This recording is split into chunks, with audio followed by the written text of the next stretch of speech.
नमस्कार, कान्तिपुर समाचारमा स्वागत छ। सुरु गरौँ अहिलेका मुख्य समाचारबाट।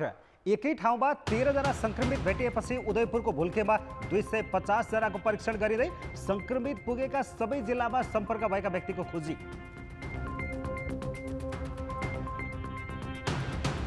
कोरोना भाइरसको अन्तिम परीक्षणका लागि अब नमुना काठमाडौँ ल्याउनु नपर्ने। भारतबाट आएका धनगढीका संक्रमित युवक 16 दिनपछि निको भएर घर फिर्ता।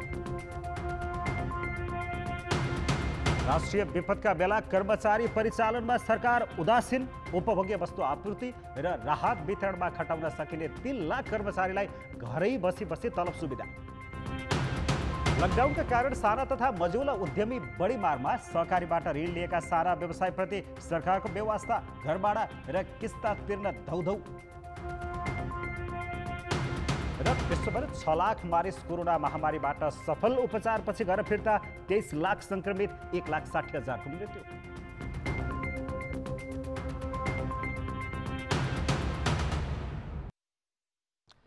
भारतबाट 4 महिना अघि आएका 11 जना भारतीय सहित 13 जनामा कोरोना भाइरस संक्रमण पुष्टि भएपछि अहिले 3 को सम्पर्कमा पुगेका व्यक्तिको पहिचान र परीक्षण थालिएको छ। भुल्केमा 35 दिनदेखि बसेका 30 संक्रमित व्यक्तिलाई भाइरस कसले सार्यो भन्ने कुरा पत्ता लगाउने काम भने चुनौतीपूर्ण भएको छ। उदयपुरको त्रियुगा नगरपालिकाको भुल्केमा रहेको मस्जिदमा 4 नेपाली र 12 जना भारतीय विगत 35 दिनदेखि बस्दै आएका थिए। त्यहाँ बस्दै आएका मध्ये 11 भारतीय र 2 नेपालीमा कोरोना भाइरसको संक्रमण पुष्टि भएको हो। 13 जना संक्रमित भेटिएको स्थान भुल्केमा शनिबार 69 जनाको नमुना सङ्कलन गरिएको थियो। भुल्केकै थप 250 जनाको नमुना सङ्कलन गर्न नेपाली सेनाको हेलिकप्टरबाट डाक्टर प्राची रायमाझी को नेतृत्वको 4 सदस्यीय टोली आइतबार उदयपुर आएको छ। ती व्यक्तिमा द्रुत परीक्षणमा संक्रमण नदेखिएको र पीसीआर परीक्षणमा संक्रमण भेटिएकाले 15 दिनको अवधिमा संक्रमण भएको आशंका छ।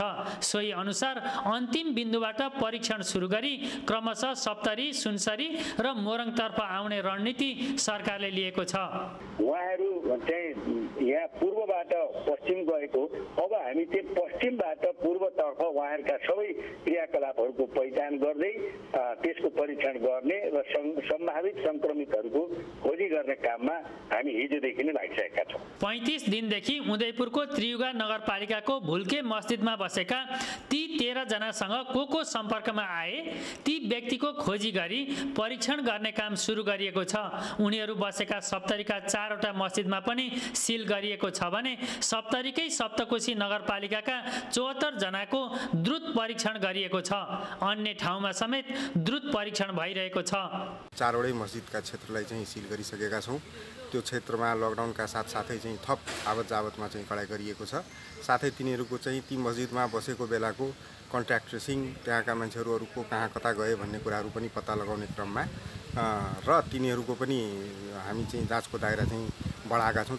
आवश्यकता अनुसार द्रुत र पीसीआर परीक्षणका दुवै विधि प्रयोग गर्ने रणनीति प्रदेश सरकारको छ। मास स्केलमा जानुपर्ने भएको हुनाले हामी चाहिँ ऱ्यापिड टेस्टमा पनि जान्छौँ र अलिकति बढ्दा शङ्कास्पद भएका र बढ्दा ती व्यक्तिहरूसँग सम्पर्कमा भएकाहरूको स्वाब टेस्ट पनि गर्छौँ। भारतबाट 4 महिना अघि आएका 11 जना भारतीय नागरिक र 2 जना नेपाली समेत नेपालमै संक्रमित भएको आशंका गरिएको छ। यदि यो विवरण सही हो भने संक्रमण फैलाउने व्यक्ति को हुन् त? ती व्यक्तिलाई फेला नपारेसम्म महामारीको केन्द्रबिन्दु उदयपुर नबल्ला भन्न सकिन्न। कान्तिपुर समाचारका लागि क्यामेरामा समूह पोखरेलका साथ सहकर्मीहरू सुशीला पाठक, अर्जुन सुवेदी, आरएन विश्वास, परशुराम थापा र महाप्रसाद खतिवडा, विराटनगर, मोरङ। पछिल्लो पटक उदयपुरको भुल्केमा 13 जनामा कोरोना भाइरसको संक्रमण देखिएपछि त्यहाँ भुल्के क्षेत्रलाई सिल गरेर उनीहरूको सम्पर्कमा आएका व्यक्तिहरूको नमुना सङ्कलनको काम अगाडि बढिरहेको छ। आज पनि नमुना सङ्कलनको काम अगाडि बढ्यो। यो विषयमा हामीलाई थप जानकारी दिन उदयपुरबाट प्रमुख जिल्ला अधिकारी दीपक कुमार पहाडी हाम्रो सम्पर्कमा हुनुहुन्छ। यहाँलाई स्वागत छ पहाडीज्यू कान्तिपुर समाचारमा। धन्यवाद। अब आज कतिजनाको नमुना सङ्कलन गर्नुभयो? अब कति सङ्कलन गर्ने लक्ष्य छ, के छ? आज नेपाली सेनाको स्वास्थ्य कर्मीको टोलीले 152 जनाको नमुना सङ्कलन गरेको छ, स्वाब नमुना। र हिजो यसै ठाउँमा विराटनगरबाट आएको स्वास्थ्य टोलीले 69 जनाको नमुना सङ्कलन गरेको थियो र अझै त्यो मस्जिद वरिपरि रहेको गाउँका प्रत्यक्ष सम्पर्कमा आउने जनताहरू केही व्यक्तिहरू बाँकी रहेकोले भोलि पनि यो क्रम जारी रहन्छ। कति छ त्यहाँ जनसङ्ख्या? तपाईँहरूले जुन क्षेत्रलाई रेड जोन जस्तो गराउनु भएको छ, सिल गर्नु भएको छ, सङ्ख्या कति छ त्यहाँ? अहिले खास गरी यो सिल गरिएको क्षेत्रको जनसङ्ख्या त 53 घर मात्रै हो।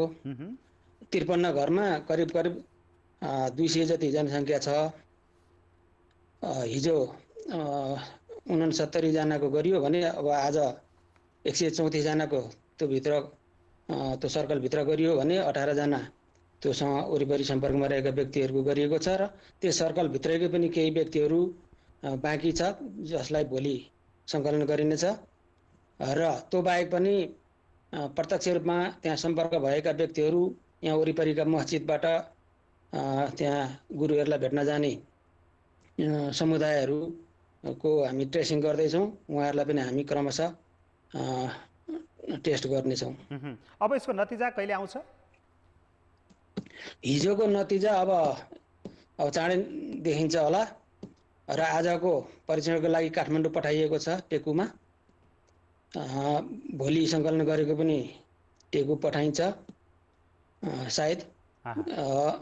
त्यसको नतिजा अब साथसाथै सायद हामी प्रकाशन गर्छौँ होला। अब उहाँहरू अन्य कुन कुन ठाउँमा जानुभयो, कुन कुन व्यक्तिलाई भेट्नुभयो, उहाँहरूका सम्पर्क व्यक्तिहरू तपाईँहरूको छानबिन त्यो अनुसन्धानको घेरामा परिसक्नु भएको छ या अझै पनि पत्ता लागिसकेको छैन? के छ, सब दृश्य क्लियर भइसक्यो?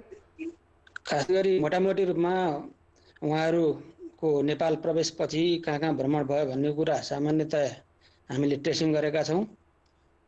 विराटनगर हुँदै विराटनगरका केही 2वटा मस्जिद, सुनसरीका 4वटा मस्जिद, सप्तरीमा 3वटा र उदयपुरमा आइसकेपछि 2वटा मस्जिदमा रहेको हामीसँग ट्रेसिङ रेकर्ड भएको छ। यो अवधि भनेको करिब 4 महिना भन्दा अझ बढी हो।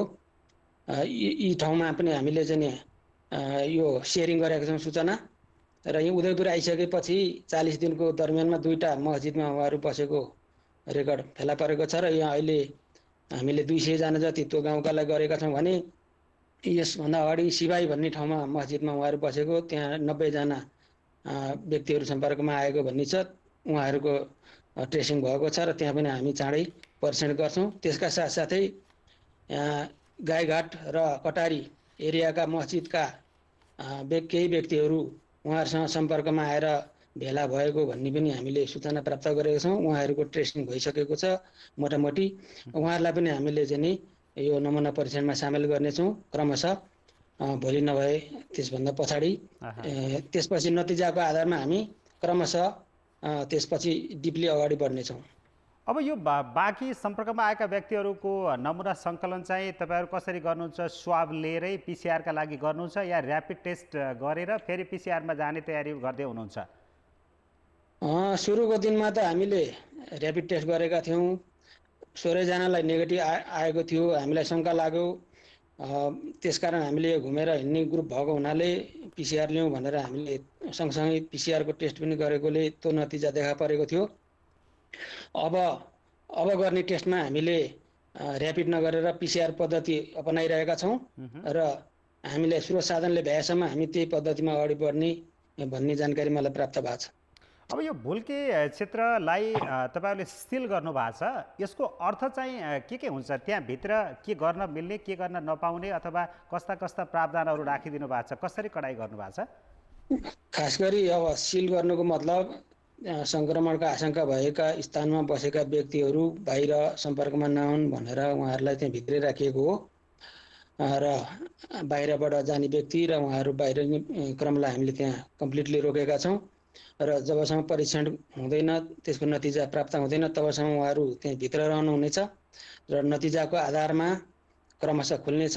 त्यो समय अलि लम्बियो भने हामीले उहाँहरूलाई चाहिँ बाहिरबाट चाहिँ फुड सपोर्ट गरेर हुन्छ कि कसरी हुन्छ सहजीकरण गर्ने भन्ने पनि प्लान बनाइरहेका छौँ। 1-2 दिन नतिजा हामीले कुर्नुपर्नेछ। अब यहाँनिर अर्को एउटा प्रश्न के उठिरहेको छ भने उहाँहरू करिब 40 दिनभन्दा अगाडिबाट नेपालमा आइसकेको त्यो हिस्ट्री छ यात्राको। यो यति लामो समय कोरोनाको विकास हुन लाग्दैन, 2 हप्ता 3 हप्ता बिचकोलाई स्ट्यान्डर्ड समय मानिएको छ धेरै हदसम्म। तर उहाँहरू बाहिरबाट सङ्क्रमित भएर आउनुभयो या अथवा यहाँको स्थानीयबाट सङ्क्रमित हुनुभयो, यसमा तपाईँहरूको केही निष्कर्ष आइसकेको अथवा त्यस्तो आशंका केही छ? अब यो अलिकति प्राविधिक कुरो पर्यो, त्यसमा चाहिँ नि खासै भन्न अलिकति गाह्रो छ। 4 महिनादेखि नेपाल प्रवेश गरेको भन्ने आधारबाट हेर्ने हो भने उहाँहरू अलिकति पहिले नै उहाँहरूको लक्षणहरू देखिसक्नुपर्ने हो। बिचमा यो अहिले हेर्दाखेरि बिचमा भेटेको हो कि जस्तो देखिन्छ हेर्दाखेरि, तर हाम्रो चाहिँ नि कुरा अनुमान हो। उहाँहरू बिचमा फर्किएर चाहिँ कोही व्यक्ति बाहिर जानुभएको थियो, इन्डियातिर फर्किनु भएको थियो, अथवा इन्डियाबाट अरू गुरुहरू फेरि आउँदाखेरि बिचमा सम्पर्क भएको कारणले उहाँहरूलाई फेरि सरेको हो। त्यो अब हाम्रो ट्रेसिङ रेकर्डबाट र अनुसन्धानबाट पत्ता लाग्ने कुरो हो। त्यो सम्बन्धमा खासै भन्न धेरै सकिएन। अब हस्, धन्यवाद छ यहाँलाई, धेरै धेरै धन्यवाद छ। उहाँहरू थियो दीपक कुमार पहाडी, प्रमुख जिल्ला अधिकारी उदयपुरबाट हामीसँग। त्यहाँ आज उदयपुरको भुल्केमा नमुना सङ्कलनको काम भइरहेको छ। 13 जना सङ्क्रमित देखिएपछि उनीहरूको सम्पर्कमा आएका व्यक्तिहरूको नमुना सङ्कलनको प्रक्रिया अगाडि बढिरहेको छ र यो प्रक्रिया अझै पनि सकिएको छैन, भोलि पनि रहन्छ। र उहाँहरू अन्य कुन जिल्लामा सम्पर्क गरेर जानुभएको छ, को व्यक्तिसँग सम्पर्कमा आउनुभएको छ, उहाँहरूलाई पनि ट्रेसिङ गरेर नमुना सङ्कलन गर्ने र उनीहरूलाई पनि परीक्षणको दायरामा ल्याउने काम अगाडि बढिरहेको छ भन्दा जानकारी गराउँदै। चितवनमा कोरोना सङ्क्रमितसँग सम्पर्कमा आएकाहरूको द्रुत परीक्षण थालिएको छ। राप्ती नगरपालिका वडा नम्बर 8 मा संक्रमण पुष्टि भएका 2 जनाको यात्रा विवरण लिने कार्यसँगै उनीहरूको सम्पर्कमा आएकाको परीक्षण भइरहेको छ। हिजो द्रुत परीक्षणले संक्रमणको सङ्केत नदेखाएका 8 जनाको आज PCR परीक्षणका लागि नमुना सङ्कलन गरिएको छ। यस्तै आजै थप 6 जनाको द्रुत परीक्षण गरिएको छ। किट अभावका कारण द्रुत परीक्षणमा ढिलाइ भइरहेको छ। जिल्ला स्वास्थ्य कार्यालय प्रमुख दीपक बाबु तिवारीले पहिलो चरणमा आएको किट सकिएकाले फेरि माग गरिएको बताएका छन्। संक्रमण पुष्टि भएका आमा छोरालाई भरतपुर अस्पतालमा आइसोलेसनमा राखिएको छ। बिरामीको बाक्लो चाप हुने त्यस अस्पतालमा संक्रमित राखिएको तल्लो तलालाई सिल गरी अन्य सेवा नियमित गरिएको मेडिकल सुपरिन्टेन्डेन्ट डाक्टर श्रीराम तिवारीले जानकारी दिएका छन्। धनगढीको सेती प्रादेशिक अस्पतालमा उपचाररत 1 जना कोरोना भाइरस संक्रमित निको भएर आज घर फर्किएका छन्। भारतबाट आएका ती युवकमा संक्रमण पुष्टि भएपछि उनलाई चैत 22 गते सेती अस्पतालको आइसोलेसन वार्डमा भर्ना गरिएको थियो। अस्पतालमा अब 4 जना संक्रमितको उपचार भइरहेको छ। लम्की चुहा नगरपालिकाका 21 वर्षीय युवक मुम्बईबाट चैत 11 गते धनगढीको त्रिनगर नाका हुँदै नेपाल आएका हुन्। नाका बन्द भएका कारण दिनभर नाकामै रोकेका उनीसहित 1000 जनालाई बेलुका बसमा राखेर उनकै क्षेत्रमा रहेका क्वारेन्टिनमा राखिएको थियो। चैत 22 गते नेपाली सेनाले स्वाब सङ्कलन गरी काठमाडौँमा गरिएको नमुना परीक्षणमा कोरोना भाइरस सङ्क्रमण पुष्टि भएपछि उनलाई सेती प्रादेशिक अस्पतालमा भर्ना गरिएको थियो। आफूलाई सङ्क्रमण कहाँ र कसरी भयो भन्ने बारे जानकारी नभएको र कुनै लक्षण पनि नभएको उनले बताए। त्यस्तो लागेको थियो मलाई, अब त्यस्तो केही लक्षणहरू पनि देखेको छैन, त्यसै कारणले अब मलाई के होला जस्तो लाग्छ। चिकित्सकले लगातार 2 पटक रिपोर्ट नेगेटिभ आएपछि उनलाई घर पठाएका हुन्, तर उनलाई अझै 1 हप्ता होम क्वारेन्टिनमै बस्न र सामाजिक दूरी कायम गर्न चिकित्सकले सुझाव दिएका छन्। हामीले 2 चोटिको लगातारको परीक्षण PCR पद्धतिबाट गर्दाखेरि नेगेटिभ आएपछि उहाँलाई आज हामीले डिस्चार्ज गरेका छौँ र बाँकी 4 जनाको अवस्था पनि सामान्य रहेको छ, तर उहाँको पछिल्लो ल्याब परीक्षण चाहिँ पोजिटिभ आएको छ। यसैबीच सरकारले काठमाडौँबाट खटाएका 33 जना आवश्यक चिकित्सक पनि आइतबारदेखि कार्यक्षेत्रमा खटिएका छन्। चिकित्सकको अभाव झेलिरहेको सेती प्रादेशिक अस्पतालमा थप चिकित्सक पठाइएपछि सहज भएको छ। उहाँहरूलाई चाहिँ हामीले विभिन्न विभागमा खटनपटन गर्दैछौँ। मुख्यतया चाहिँ यही कोभिड बिमारी राखिएको वार्डसँग सम्बन्धित विभागमा भयो, अनि त्यसपछि फिभर क्लिनिकमा भयो, त्यसमा चाहिँ हामी रोटेसन गरेर राख्छौँ। आइतबार सुदूरपश्चिममा 76 जनाको मात्रै द्रुत परीक्षण गरिएकोमा कुनैमा सङ्क्रमण देखिएन। PCR परीक्षणका लागि 3 जनाको नमुना सङ्कलन गरिएको छ। प्रदेशमा हालसम्म 8157 जनाको नमुना सङ्कलन गरिएको छ। तीमध्ये द्रुत परीक्षण गरिएका 5579 नमुनाको रिपोर्ट नेगेटिभ आएको छ। PCR परीक्षणका लागि सङ्कलन गरिएका 2578 नमुनामध्ये 2506 जनाको नमुना परीक्षण भएको छ। 72 जनाको नमुना परीक्षणका क्रममा रहेको छ। प्रदेशका विभिन्न क्वारेन्टिनमा अहिले 1346 जनालाई राखिएको छ। कान्तिपुर समाचारका लागि क्यामेरामा सुदीप थापाका साथमा टेकराज जोशी, धनगढी, कैलाली। कोरोना भाइरस संक्रमणको अन्तिम परीक्षणका लागि नमुना अब काठमाडौँ ल्याउनु नपर्ने भएको छ। स्वास्थ्य तथा जनसङ्ख्या मन्त्रालयले काठमाडौँ बाहिर बीपी कोइराला स्वास्थ्य विज्ञान प्रतिष्ठान, धरान र भेरी अस्पताल नेपालगञ्जमा अन्तिम परीक्षणको व्यवस्था गरिएको बताएको छ। कोरोना भाइरसको संक्रमण सम्बन्धी सम्पूर्ण परीक्षण र उपचार अब काठमाडौँ बाहिर सम्भव भएको मन्त्रालयको भनाइ छ। परीक्षणमा नमुना पोजिटिभ आएको खण्डमा फेरि यहाँ राष्ट्रिय जनस्वास्थ्य प्रयोगशालामा त्यसको पुनः परीक्षण गरिन्छ। त्यसले गर्दा ढिलाइ पनि हुने र किन गर्नु परेको भन्ने कुरा पनि धेरै आएको थियो। त्यो भनेको केस भेरिफिकेसन हो। एउटा मसिनबाट गर्दा अर्को मसिनमा पनि त्यो टेस्ट गर्नुपर्ने हुन्छ केही समयको लागि। त्यो भेरिफिकेसनको दायरा हामीले फराकिलो गरेका छौँ। अब उपरान्त पश्चिममा भेरी अस्पतालमा र पूर्वमा बीपी कोइराला स्वास्थ्य विज्ञान प्रतिष्ठानमा त्यो बाहेक अन्यत्र ठाउँबाट आउने पीसीआर पोजिटिभहरू त्यहाँ भेरिफिकेसन भए पश्चात नमुना पोजिटिभ भनेर घोषणा गरिने। यसअघि काठमाडौँ बाहिरका प्रयोगशालामा पीसीआर प्रविधिबाट परीक्षण गरिएका नमुना संक्रमण देखिएको अवस्थामा अन्तिम परीक्षणका लागि टेकोस्थित राष्ट्रिय जनस्वास्थ्य प्रयोगशालामा ल्याउने गरिएको थियो। पीसीआर प्रविधिबाट 15वटा प्रयोगशालामा नमुना परीक्षण गर्न थालिएको छ। तर यो प्रविधिबाट परीक्षण भने आज उल्लेख्य रूपमा घटेको छ। मन्त्रालयका अनुसार शनिबार दिउँसो 4 बजेदेखि आज अपराह्न 4 बजेसम्म पीसीआर प्रविधिबाट जम्मा 64 नमुना परीक्षण गरिएको छ। संक्रमितको संख्या भने थपिएको छैन। मन्त्रालयका अनुसार अहिलेसम्म पीसीआर प्रविधिबाट 8081 र ऱ्यापिड डायग्नोस्टिक किटबाट 21486 नमुना परीक्षण गरिएको छ। संक्रमणको आशंकामा 103 जनालाई आइसोलेसनमा तथा 260 जनालाई रेड जोनमा राखिएको छ। समाचारमा पुनः स्वागत छ। सत्तारूढ दल नेकपामा एकता भएको झन्डै 23 महिना बित्दा यसका पूर्व 2 घटक एक ठाउँमा उभिरेको साटो टाढिँदै जान थालेका छन्। उनीहरूको राजनीतिक कलह कोरोना भाइरसलाई सम्बोधन गर्ने विषयमा समेत देखिएको छ। एउटै पार्टीमा 2 अध्यक्ष भए पनि एकजना भूमिका विहीन जस्तै भएको र अर्कोले एकलौटी अघि बढ्न खोजेको पूर्व माओवादी पक्षको बुझाइ छ भने पूर्व एमाले पक्ष भने सरकार बाहेक देखाउनका लागि बनाइने संयन्त्रको औचित्य नहुने अडानमा छ। प्रधानमन्त्री एवं नेकपाका अध्यक्ष केपी शर्मा ओलीले कोरोना भाइरसको महामारी रोकथामका लागि काम गर्न उच्च स्तरीय राजनीतिक संयन्त्र गठन गर्नुपर्ने अर्का अध्यक्ष पुष्पकमल दाहालको प्रस्तावलाई ठाडै अस्वीकार मात्र गरेनन्। मुख्यमन्त्रीहरूसँगको भिडियो छलफलमा सरकार नै काम गर्न सक्षम भएकाले यसभन्दा बाहिरका कुनै पनि संयन्त्र आवश्यक नपर्ने जवाफ नै दिए। तर यो दन्त बझानको अन्त्य भइसकेको छैन। दाहालले त्यसपछि पनि बारम्बार राष्ट्रिय सहमति र सर्वदलीय संयन्त्रको पैरवी गरिरहेका छन्। तर दाहालको यो प्रस्ताव महामारीलाई पराजित गर्नुभन्दा पनि आफ्नो भूमिका देखाउनका लागि आएको ओली पक्षको बुझाइ छ। उच्च स्तरीय राजनीतिक संयन्त्र भनेको राज्यका आधिकारिक र सरकारी निकायहरू कमजोर भएको बेलामा, फेलर भएको बेलामा, द्वन्द्वको बेलामा, चरण अविश्वास भएको बेलामा प्रकट हुने संस्थाहरू हुन्। त्यसो भएको हुनाले आज सरकार जुन ढङ्गले यो समग्र परिस्थितिको ह्यान्डल गरिरहेको छ यस मानेमा योभन्दा फरक ढङ्गका अभ्यासहरू गर्ने कुरा मुलुकको हितमा राम्रो गर्दैन। लकडाउनको विशेष परिस्थितिमा हामी घरबाट कसैलाई ननिस्कन आग्रह गरिरहेको बेलामा विशेष खालका संयन्त्रहरू बनाउने, विशेष खालका भेला बैठकहरू गर्ने कुरा एकदम अस्वाभाविक हुन्छ। त्यसो त सरकारले महामारी नियन्त्रणमा प्रभावकारी भूमिका खेल्न नसकेको बरु सीमित स्वार्थ समूहको पक्षमा निर्णय गर्दा झन् विवादित बन्दै गएको भन्दै नेकपाभित्रै आलोचनाका स्वरहरू उठिरहेका छन्। परीक्षणको क्षेत्र फराकिलो पार्न नसकेको र स्वास्थ्य सामग्री खरिदमा ढिलाइ एवं अपारदर्शी प्रक्रिया अपनाएको आरोप सरकारमाथि लागेको छ।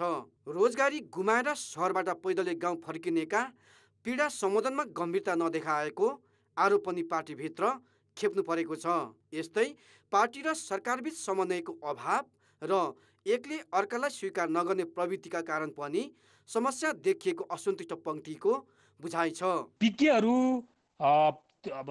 तपाईँको बुद्धिजीवीहरू, तपाईँको कार्यकर्ताहरू र एक स्तरमा जनताहरूको पनि राय बुझेर चाहिँ काम गर्ने र त्यो अनुसार चाहिँ पाइलाहरू चालिनुपर्छ। अब हाम्रो अलिकति समस्या कस्तो देखियो भन्नु होला भने अब कार्यकर्ताले आलोचना गरे भने या पब्लिकले आलोचना गरे भने या विज्ञहरूले अलिकति विषयवस्तु राखे भने त्यसलाई ओठे जवाब फर्काएर चाहिँ खारेज गरिदिने टाइपको कार्यशैली हाम्रो भयो। कयौँ विषयवस्तुहरू विषय ठिक छन् कि बेठिक छन्, विषय ठिक चाहिँ नियतबाट आयो कि गलत नियतबाट आयो भन्ने विषयवस्तु हेर्ने, बुझ्ने, विश्लेषण गर्ने भन्दा यो पूर्व समूह कुन चाहिँ समूहले ल्यायो त्यो आधारमा समर्थन गर्ने कि विरोध गर्ने या आलोचना गर्ने भन्ने प्रकारको चाहिँ अब जो प्रक्रियाहरू अगाडि बढिराखेका छन् यसले पनि पार्टीको तर्फबाट बनेको सरकारले गरेका कामहरूलाई सपोर्ट गर्ने, नपुगेका कामहरूलाई सुझाव केन्द्रित गर्ने स्थिति चाहिँ कमजोर बन्दै गएको मैले देखाएको छु। अर्कोतर्फ सरकार र प्रधानमन्त्री निकट कतिपय व्यक्तिहरूको कार्यशैली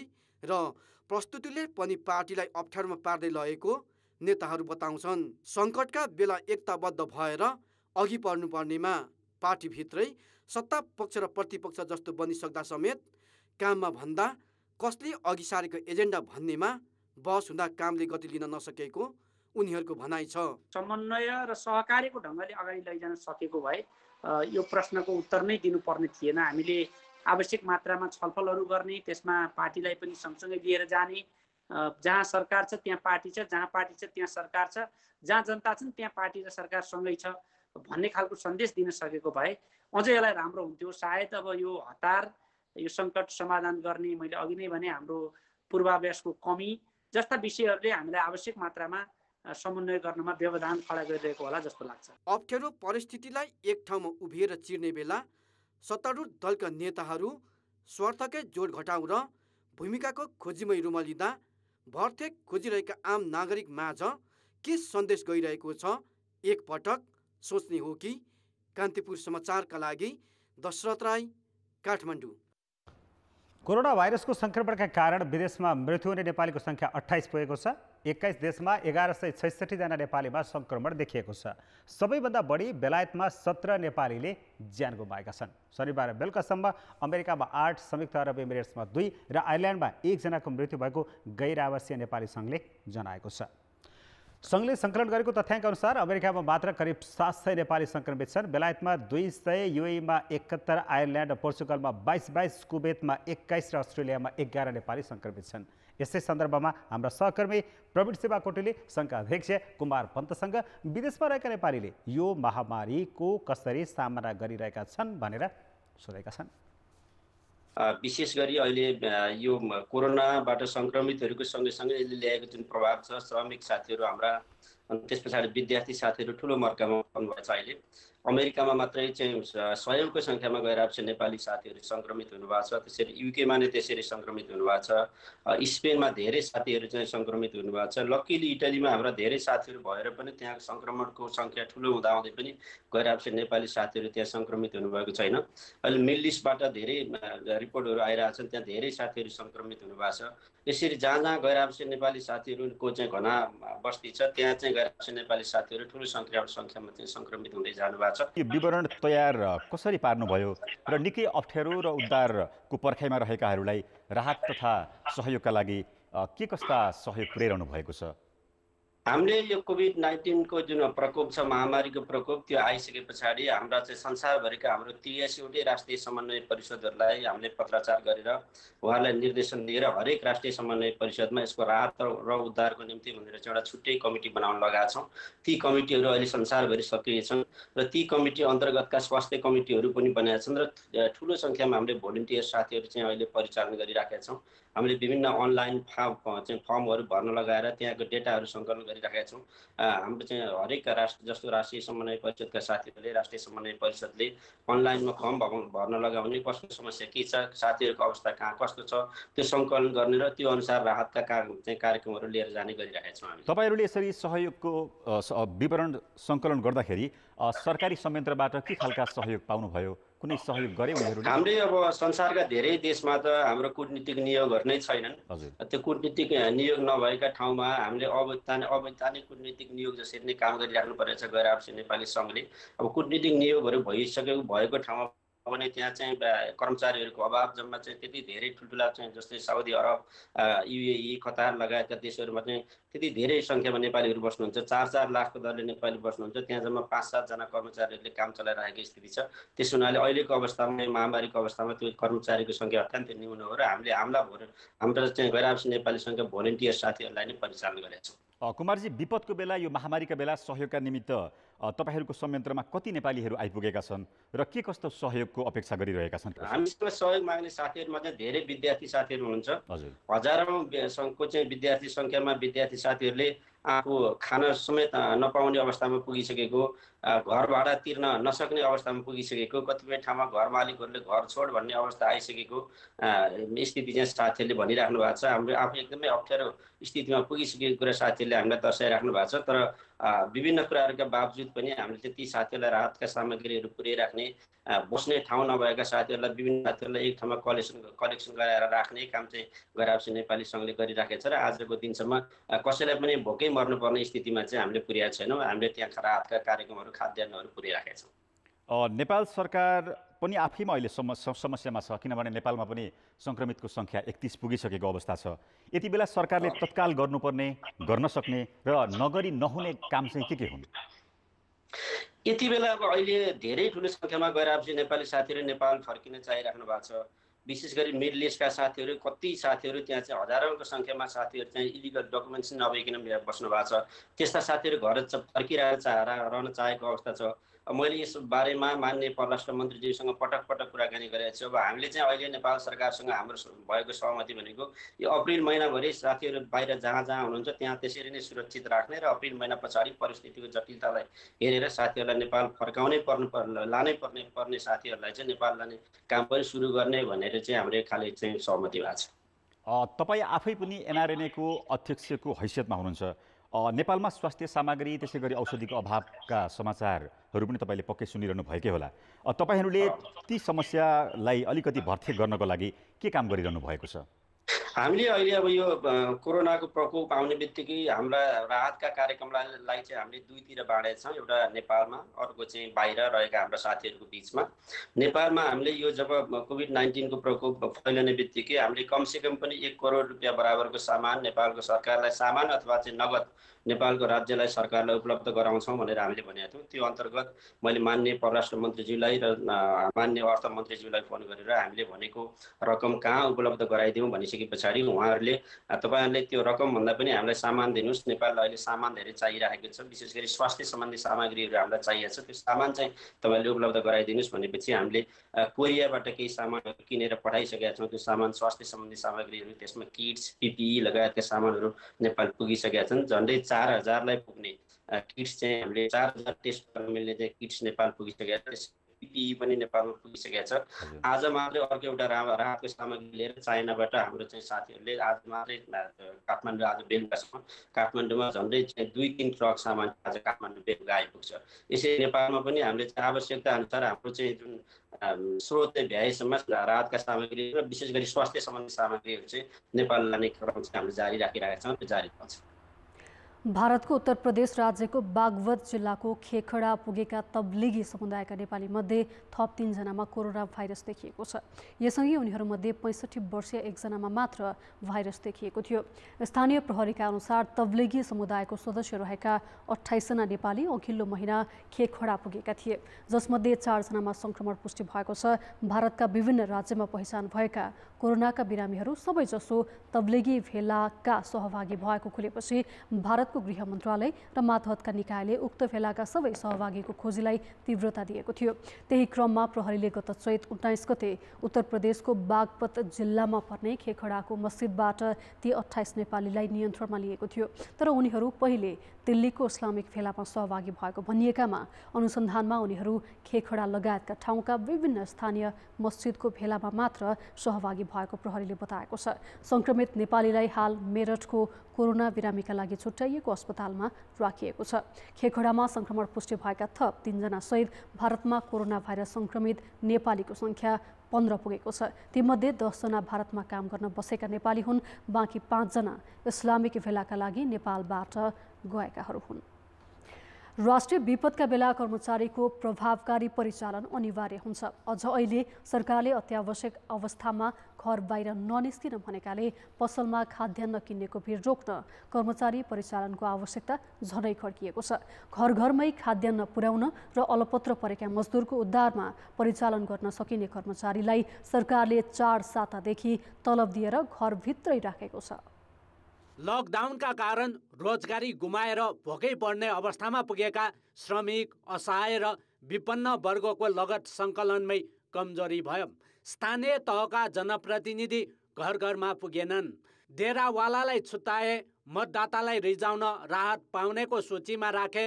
राहत वितरण प्रभावकारी नभएकैले भोकै पर्ने अवस्थाले काठमाडौँसहित सहरी क्षेत्रबाट गाउँ फर्किनेको लड्को रोकिएको छैन। त्यस्तै लकडाउनका कारण अहिले अत्यावश्यक काम नपरी घर बाहिर निस्कन पाउँदैनन्। खाद्यान्न तथा तरकारी किन्नका लागि बिहान 9 बजेसम्म पसल सञ्चालन गर्न दिएकाले त्यो समयमा पसलमा उपभोक्ताको भिड लाग्ने गरेको छ। खाद्यान्न र तरकारी पसलको भिड र गाउँ फर्किनेको लड्को व्यवस्थापनदेखि शङ्कास्पद सङ्क्रमित तथा तिनको सम्पर्कमा पुगेका व्यक्तिको पहिचानमा परिचालन गर्न सकिने कर्मचारीलाई बिना काम तलब दिएर घरमै बस्न दिइरहेको छ। दिउँसो मजदुरी गरेर साँझ बिहान खाना जुटाउनु पर्ने वर्ग कुन हो? त्यो वर्ग चाहिँ पहिचान गरेर पहिला हामीले चाहिँ अनि राहत वितरण गर्नुपर्छ। राहत वितरण गर्दाखेरि यो त अहिले महाविपदाको घडी हो। यो चाहिँ महामारीको अवस्था हो। मान्छे धेरै जम्मा भयो भने एक अर्कामा भाइरस सङ्क्रमणको सम्भावना हुन्छ। त्यसकारण त्यो सम्भावना चाहिँ आउन नदिन सरकारले नै अथवा राज्यका तर्फबाट नै के गर्नुपर्ने हुन्छ भने जसलाई राहत दिनुपर्ने हो तिनलाई चाहिँ घर घरमा राहत पुर्याउने व्यवस्था हुनुपर्छ। त्यसमा सरकारी कर्मचारी, नेपाली सेना, जनपद प्रहरी, सशस्त्र प्रहरी र स्थानीय निकायका प्रतिनिधिहरूलाई संलग्न गरेर अनि चाहिँ घर घरमा हाम्रो चाहिँ जुन सोसल डिस्टेन्सको सिद्धान्त छ त्यो सिद्धान्त पालन गरेर घर घरमा राहत सामग्री पुर्याउन सक्यो भने यो चाहिँ सङ्क्रमणको जोखिम पनि कम हुन्छ। लकडाउनका कारण अहिले एकाध कार्यालय मात्र खुलेका छन्। खुलेका कार्यालयमा कर्मचारी नगन्ने हुन्छन्। अर्को कुरा, यतिखेर अत्यावश्यक सेवा दिने बाहेकका कार्यालय खोल्नुपर्ने आवश्यकता पनि छैन। निजामती र सार्वजनिक संस्थानका सबैजसो कर्मचारी घरमै छन्। शिक्षकले पनि घर बाहिर जानु परेको छैन। बिना काम तलब लिने कर्मचारीको सङ्ख्या 3 लाख भन्दा बढी छ। तर यस्तो विपदका बेला तिनलाई खटाउनेतर्फ सरकारको ध्यानै छैन। स्थानीय तहका जनप्रतिनिधिले काम गरिरहेको भनेर सङ्घीय सरकारका पदाधिकारी पन्सिरहेका छन्। राष्ट्रिय सेवा कर्मचारी परिचालित नै छन् त यहाँहरूले चाहिँ अलग बुझ्नुभयो कि आफ्नै घरमा पनि तिनले सहजीकरणको काम गरिरहेका छन्। सीमित सङ्ख्याका कर्मचारीहरू चाहिँ अफिसमा आइराख्नु भएको छ र बाँकी चाहिँ आफ्नो आफ्नो ठाउँमा, आफ्नो आफ्नो इलाकामा, आफ्नो आफ्नो टोल र वडाहरूमा उहाँहरू सहजीकरणको काम गरिराख्नु भएको छ र यो घर घरै अधिकांश चाहिँ त्यही नै भइरहेको छ। कतिपय ठाउँमा चाहिँ राहत वितरणमा अलिकति भिडभाड देखियो, विशेष गरी मधेसमा यस्ता चाहिँ समस्या 2-4 ठाउँमा देखिएका हुन्। तर त्यो चाहिँ फेरि के यो जनरल समस्या होइन कि कहीँ कहीँ त्यस्ता अवस्थाहरू चाहिँ आइपुगेका छ। सरकारले सम्पूर्ण शक्ति परिचालन गरी विपदमा जनजीवन सहज बनाउने र आफ्नो क्षमता प्रदर्शन गर्ने पनि यस्तै बेला हो। अझ यस्तो राष्ट्रिय विपदका बेला तलब लिने बहालवाला कर्मचारी र अन्य पदाधिकारी मात्र होइन, राज्य कोषबाट पेन्सन र अरू सुविधा लिने जो कोहीलाई सरकारी काममा खटाउन सक्छ। कर्मचारीले कामै नगरी घरभित्रै बसेर तलब पाउने तर उनीहरूको तलब सुनिश्चित गर्न कर तिर्ने श्रमिकको भने भोकै पर्ने अवस्था झनै अमिल्दो छ। कान्तिपुर समाचारका लागि क्यामेरामा राजेन्द्र महर्जनका साथ नारायण किलम्बु, काठमाडौँ। कोरोना भाइरसको संक्रमणको जोखिमका कारण सरकारले ज्वरो तथा खोकीका बिरामीलाई खोजिरहेको छ। संक्रमितहरू खोज्नका लागि सरकारले सार्वजनिक सूचना जारी गर्नुका साथै मोबाइल एप र फोन मार्फत जानकारी बटुलिरहेको छ। सर्वेक्षणमा अहिलेसम्म 11,60,000ले सहभागिता जनाएका छन्। नेपाल टेलिकमले फोनमा *1419# थिचेपछि ज्वरो आए नआएको, खोकी लागे नलागेको तथा सास फेर्न गाह्रो भए नभएको सोध्छ। त्यस्तै विदेशबाट फर्केको 3 हप्ता भए नभएको वा परिवारका कोही सदस्य विदेशबाट आएको भए त्यसको पनि जानकारी माग्छ। कोरोना भाइरस रोकथाम सम्बन्धी उच्चस्तरीय समन्वय समिति मातहतको आपतकालीन कार्य सञ्चालन केन्द्रले प्रश्न तयार गरी टेलिफोन मार्फत सर्वेक्षण गरिरहेको हो। यस सर्वेक्षणको 5 दिनमा 11,60,000 सहभागी भइसकेका छन्। हालसम्म 11,60,000 ग्राहकले आफ्नो विवरण यस सर्वेक्षणमा चाहिँ इन्ट्री गरिसक्नु भएको छ र त्यो इन्ट्री गरेको सर्वेक्षणको आधारमा त्यसमा उहाँहरूले जुन कुराहरू राख्नु भएको छ छैन विभिन्न क्वेसनमा त्यसको आधारमा विश्लेषण गरेर सिसिएमसीबाट विभिन्न सम्भावित जुन ग्राहकहरू सम्भावित व्यक्तिहरू हुनुहुन्छ कोरोना संक्रमण हुन सक्ने जोखिम हुने व्यक्तिहरू हुन्छ उहाँहरूको पहिचान गरेर त्यसपछि आफ्नो रेस्पोन्स चाहिँ गर्छ उसले। सर्वेक्षणमा सहभागीले दिएको जवाफ केन्द्रले अध्ययन गरिरहेको छ। यसबाहेक टेलिकम र एनसेलका नयाँ सिम कार्ड प्रयोगकर्तामाथि पनि निगरानी बढाएको छ। खास गरी विदेशबाट आएका तर क्वारेन्टिनमा बस्न नमानेकाहरूका लागि परीक्षणको दायरामा ल्याउने प्रयोजनका लागि फोनबाटै सोधपुछको काम भइरहेको छ। अहिलेसम्म नयाँ सिम कार्ड प्रयोगकर्ता 15,300सँग सोधपुछ गरिएको नेपाली सेनाले जनाएको छ। ती मध्ये 803 जना विदेशबाट आएका र त्यसमा पनि 32 जनामा कोरोना भाइरस संक्रमणको लक्षण देखिएको छ। टेलिकमका 20,000 र एनसेलका 44,000 नयाँ सिम कार्ड प्रयोगकर्तासँग सोधपुछ गर्ने तयारी छ। कोरोना भाइरस संक्रमणको पहिचानका लागि सेनाले अलग्गै एप सञ्चालन गरेको छ। जुन 2,556 जनाले अपलोड गरी आफ्नो दैनिक विवरण भरिरहेका छन्। ती मध्ये 335 जना बिरामी भएकाले फोन गरेर सोधपुछ सुरु गरेको सेनाको भनाइ छ। स्वास्थ्य मन्त्रालयले हाम्रो स्वास्थ्य एप मार्फत पनि सूचना सङ्कलन र अध्ययन गरिरहेको छ। आइतबारसम्म 20,834 जनाले कोरोना संक्रमण भए नभएको सो मूल्याङ्कन गरिरहेको मन्त्रालयले जनाएको छ। कान्तिपुर समाचारका लागि सुधिल पोखरेल र सुमन पन्थ, काठमाडौँ। भरपर्दो नभई पनि कोरोना भाइरसको संक्रमण परीक्षणमा सरकारले ऱ्यापिड डायग्नोस्टिक किटको प्रयोग बढाएको छ। संक्रमण भए नभएको निश्चिन्त हुन शङ्कास्पद नमुना PCR प्रविधिबाट प्रयोगशालामा परीक्षण गर्नै पर्ने त्रिभुवन विश्वविद्यालयका सूक्ष्म जीव विज्ञानका प्राध्यापक प्रकाश घिमिरेले हाम्रा सहकर्मी कृपाल गौतमसँगको कुराकानीमा बताएका छन्। कोरोना भाइरस संक्रमणको पहिचानका लागि हामीले अपनाएको विधि कतिको सही छ?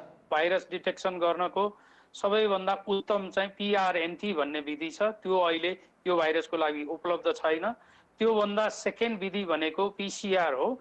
PCR को यसको डिटेक्सन गर्न सक्ने सेन्सिटिभिटी भन्छौँ। यसले सहीलाई सही यो पोजिटिभलाई पोजिटिभ छुट्याउने त्यो चाहिँ 60 देखि 90% छ र त्यसपछि एन्टिजेन डिटेक्सन एन्टिबडी डिटेक्सन यो RDTहरू आउँछन्।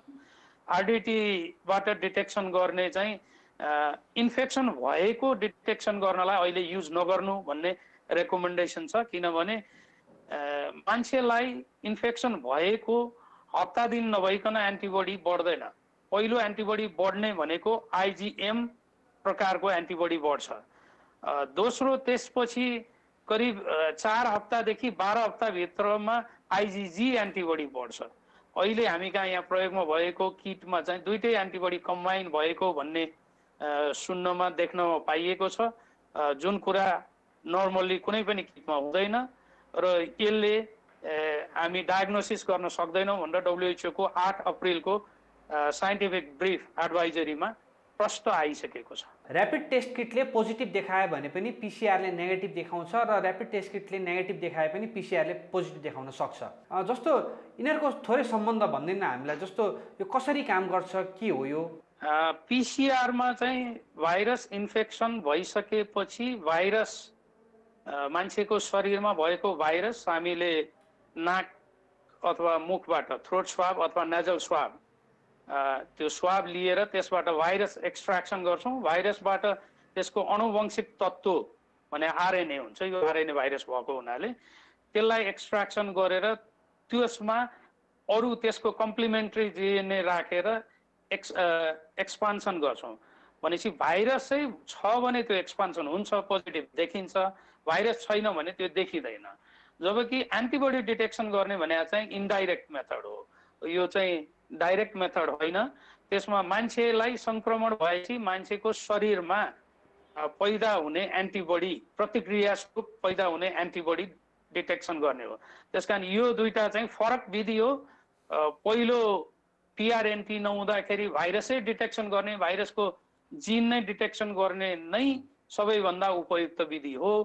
त्यो नभएको अवस्थामा मात्रै हामी चाहिँ केही ढिला भए पनि त्यसको समुदायमा ट्रान्समिट भएको छ कि छैन, संक्रमण छ कि छैन भनेर हेर्नलाई मात्रै एन्टिबडीहरू हेर्ने हो। तर रोग निदानको लागि पिसिआर नै सबैभन्दा उत्तम विधि हो। ऱ्यापिड टेस्ट किटले नेगेटिभ देखाएकै आधारमा क्वारेन्टिनहरू खाली गर्ने काम भइरहेको छ र हामीले हेऱ्यौँ भने ऱ्यापिड टेस्ट किटले नेगेटिभ देखाएकै आधारमा खुसियाली पनि मनाउने काम भइरहेको छ डाक्टर साहब। जस्तो यस्तोमा उहाँहरूलाई पूर्ण रूपमा संक्रमण मुक्त भन्न मिल्छ?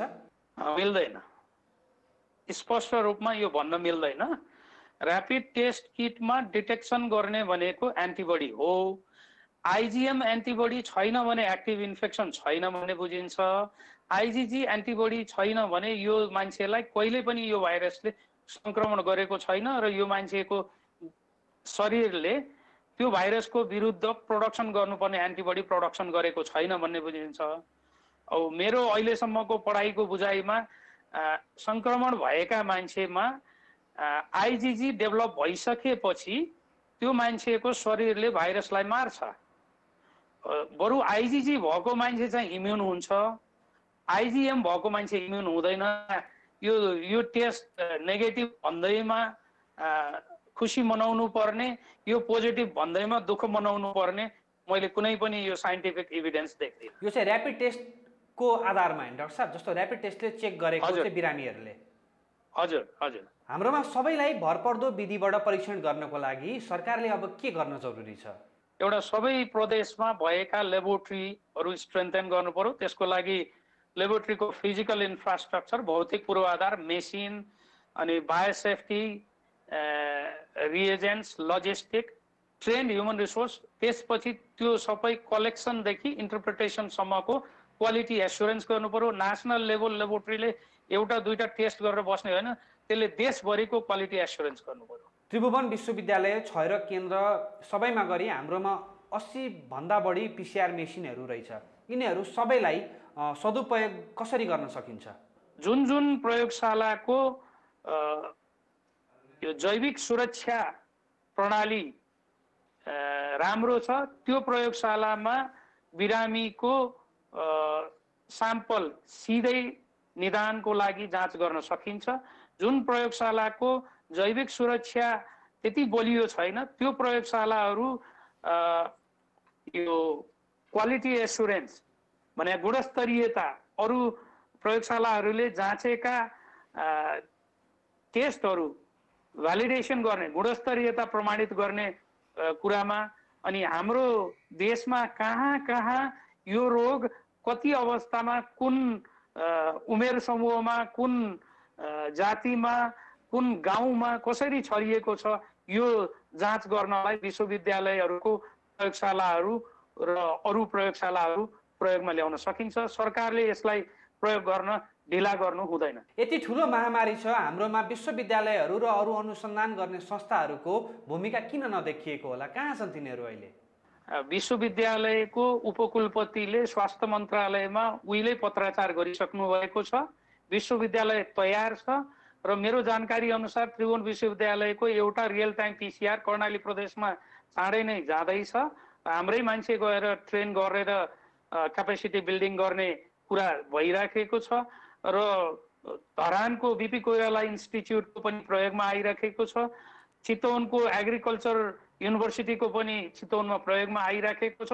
तर त्यो भन्दैमा सबै प्रयोगमा छैन। सरकारले जुन जुन प्रयोगमा भएको छैन त्यसलाई पनि चाँडै नै आफ्नो सञ्जालमा लिएर त्यो प्रयोग गरी यो पेन्डेमिकलाई मान्छेलाई धेरै इफेक्ट गर्ने कुरामा कम गर्नेछ भन्ने म आशा गर्दछु। सर्वोच्च अदालतले प्रष्ट निर्देशन जारी नगर्दा मातहतका अदालतहरूले लकडाउनका क्रममा मुद्दाको प्रक्रिया फरक फरक तरिकाले अघि बढाउन थालेका छन्।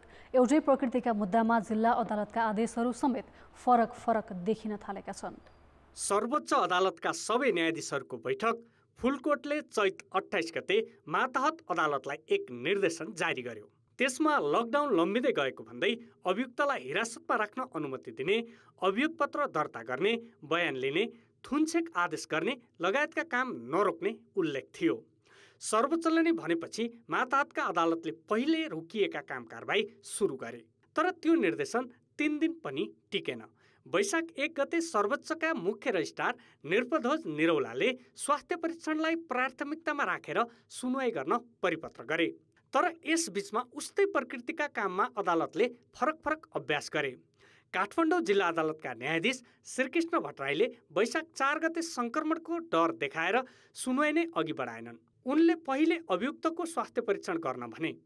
त्यसको भोलिपल्टै चितवन जिल्ला अदालतका न्यायाधीश हेमन्त रावलले व्यक्तिको मौलिक हकका विषयमा न्यायालय जस्तोसुकै सङ्कटमा पनि उम्किन नपाउने भन्दै सुनवाई गरेर अभियुक्तलाई पूर्वपक्षका लागि थुनामा पठाउने आदेश गरे र कारागार पठाउन अघि अभियुक्तको स्वास्थ्य परीक्षण गर्न आदेश दिए। सर्वोच्चले नै प्रश्न निर्देशिका जारी नगर्दा यस खालको फरकपन देखिएको कानुन व्यवसायीको बुझाइ छ।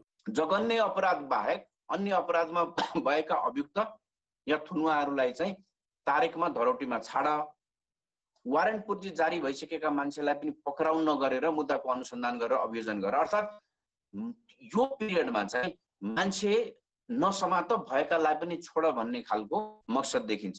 या त महाधिवक्ता कार्यालय, प्रहरी कार्यालय त्यही गर्नु पर्थ्यो, अहिलेका लागि चाहिँ थुनछेकमा रहेका मान्छे अथवा थुनामा रहेका मान्छे सबैलाई छोडिदिएर पछि मुद्दा ल्याउने गरी व्यवस्था मिलाउनु पर्थ्यो। अब होइन, केही जघन्य अपराधका प्रतिवादीहरू छन् भने तिनको चाहिँ स्वास्थ्य परीक्षण गरेर ल्याउने दायित्व त राज्यको हो। मुलुकी फौजदारी संहिता, कार्यविधि संहिता जुन छ त्यसमा आवश्यक संशोधन गर्नुपर्ने र त्यसका लागि अध्यादेश ल्याउनु पर्ने, त्यसमा आवश्यक संशोधन गरेर या त जमानत र हाजिरी जमानीमा छोड्ने व्यवस्था मिलाउनु पर्छ अनुसन्धानबाट सबै मुद्दाहरूमा, या त अनुसन्धानको दायरालाई र थुनामा राख्नुपर्ने जुन अवधि छ या त त्यो अवधिलाई हामीले अध्यादेशबाट एक्सटेन्ड गर्नुपर्ने हुन्छ यस्तो महामारीको समयमा।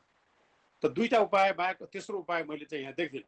त्यो टेन्योरलाई 25 दिनको टेन्योरलाई बढाउने, 45 दिनको टेन्योरलाई बढाउने र यो महामारीको अन्त नभएसम्म अदालतलाई अलिकति आइसोलेसनमा, अदालतलाई पनि आइसोलेसनमै राख्नुपर्ने मेरो धारणा छ। तर सबै निकायसँग समन्वय गरेर सुरक्षा सावधानी सहित कारबाही अगाडि बढाउने उद्देश्यले परिपत्र जारी गरेको सर्वोच्चको भनाइ छ। हाम्रो समन्वय पनि भइरहेको छ। त्यो समन्वयका आधारमा हामीले काम पनि गरिरहेका छौँ। सरकारी वकिलले, प्रहरीले पनि त्यो काम गर्नुपर्ने नै छ, गर्नुपर्दछ। किनकि अहिलेको बेलामा अदालतमा नै सबै चिज, अभियोग पत्रदेखि लिएर म्याथप सबै गर्न ल्याउने भन्ने होइन। कानुनी व्यवस्थाहरू छन्। कानुनले हाजिर जमानीमा छोड्ने, धरोटमा छोड्ने, नपक्रिकन अनुसन्धान गर्ने व्यवस्थाहरू पनि गरेको छ। त्यस कारणले गर्दाखेरि यो व्यवस्थाको अहिले यो असामान्य अवस्थामा, विपदको अवस्थामा प्रयोग गर्नुपर्छ भन्ने हो। र हामीले अदालतमा म्याथपको लागि अथवा अभियोग पत्र ल्याउँदाखेरि अभियुक्तको कोभिड-19 को टेस्ट, ऱ्यापिड टेस्ट गराएर ल्याउनुपर्छ भनेका छौँ र त्यसमा प्रहरी निकाय र सरकारी वकिल अभियोजन गर्ने निकाय पनि त्यसमा सहमत छ। लकडाउनका कारण अदालतले विशेष प्रकृतिका मुद्दा बाहेक अन्यलाई हेर्न छाडेको छ। तर यो परिस्थितिमा सावधानीका लागि अदालतहरूले जुन खालको तयारी गर्नुपर्ने थियो त्यो नगर्दा सर्वोच्चकै निर्देशन अल्पत्र परेको छ। कान्तिपुर समाचारका लागि क्यामेरामा प्रवीण गावलीका साथ दीपक आचार्य, काठमाडौँ।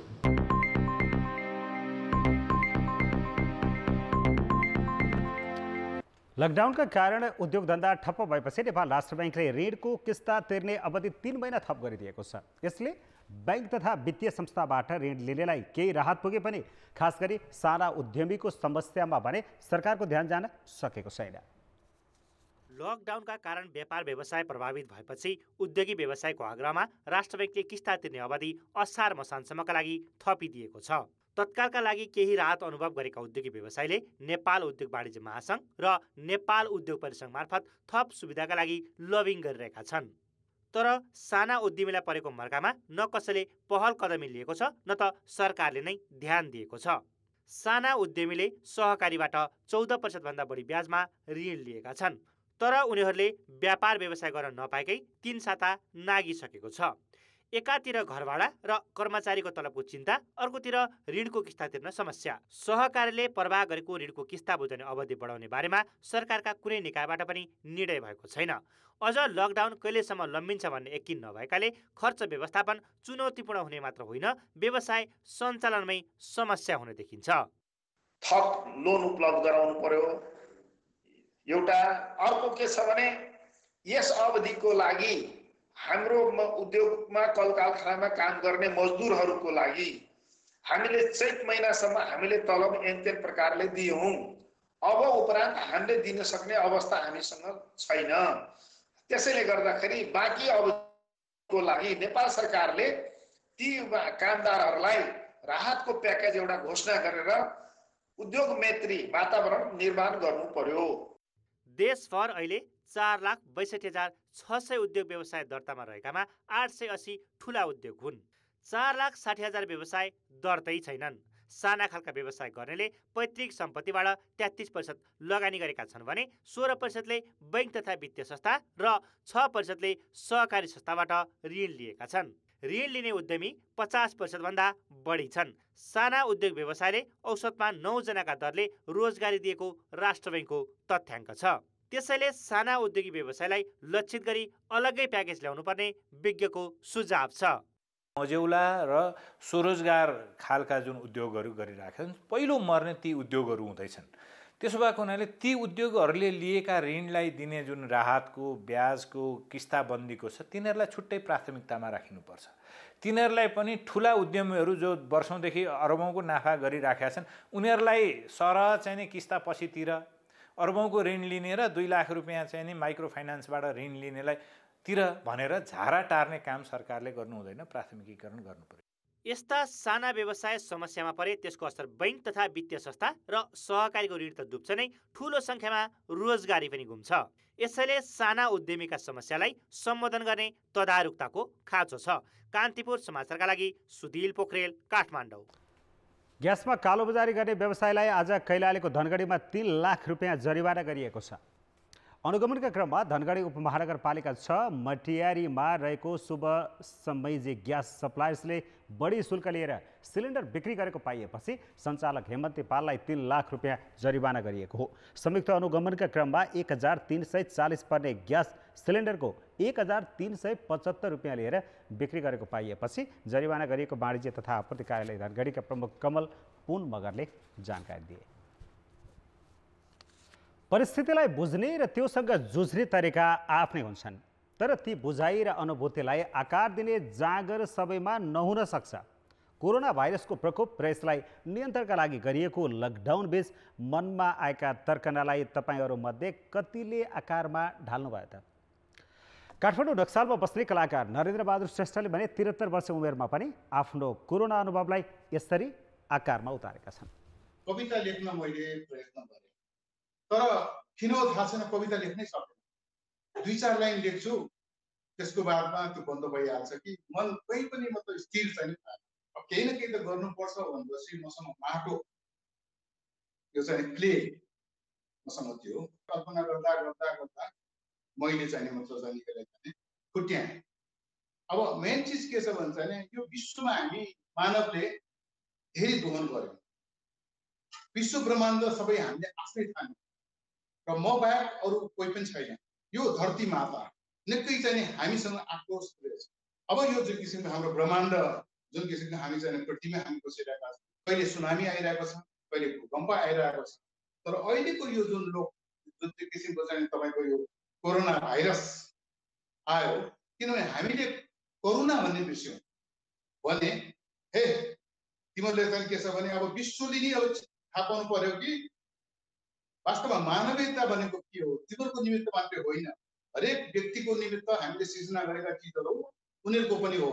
अब यो बनाउँदै गर्दाखेरि सिम्बोलिकमा मैले त्यसलाई लिएँ भन्छ भने महाकाली।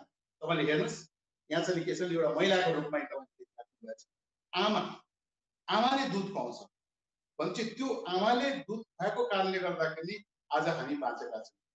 यदि आमाले दुध दिएन भने के हुन्छ? र आमा रिसायो भने चाहिँ मतलब कोही बाउ कोही व्यक्तिले पनि मतलब चाहिँ कन्ट्रोल गर्न सक्दैन। महाकालीले रौद्र रूप लिकन भन्थ्यो। अब तिमीले सचेत हुनु पर्यो भनेपछि म भन्छु यो कालीको रूपमा विकसित भएको हो, कालीको रूपमा चाहिँ यो आएको हो। भइसकेपछि अब यसलाई हामीले शान्त कसरी गर्छौँ? अब हामीले चाहिँ हत्या हिंसा जुन किसिमको चिजलाई चाहिँ बन्द गर्नु पर्यो भनेर मैले यो बनाएको। अब जस्तो यहाँ तपाईँले हेर्नुहोस् एउटा चाहिँ मतलब किन सिङ उम्रिएको छ, हातमा चाहिँ तपाईँको यहाँ जुन कोरोनाको रूपमा छ। मलाई लाग्छ अब यो फिनिसिङमा लाग्छ, अब यसलाई खालि रङ मात्रै गर्न पाइन्छ यो पछाडि पनि। अब यो के छ भने मान्छेलाई पासो, अब हामीले भन्नुहोस् न चित्रगुप्तले जब हामीलाई लेखेको चित्रगुप्तले सबैको मृत्युको त ठेगान भइसकेपछि त टिपिरहेकै हो। जबसम्म तिमीहरूले आफूले आफूलाई चिन्दैनौ, हामीलाई चिन्दैनौ, आमालाई चिन्दैनौ, विश्वलाई चिन्दैनौ, तिमीहरूले यही भोग गर्नुपर्छ भन्ने किसिमको हो। त्यस कारणले अहिले के भन्छु भने कतिपय मान्छे रहरबाजीको रूपमा चाहिँ बजारतिर पनि आइरहेको छ। तपाईँहरू घरैमा बस्नुहोस्।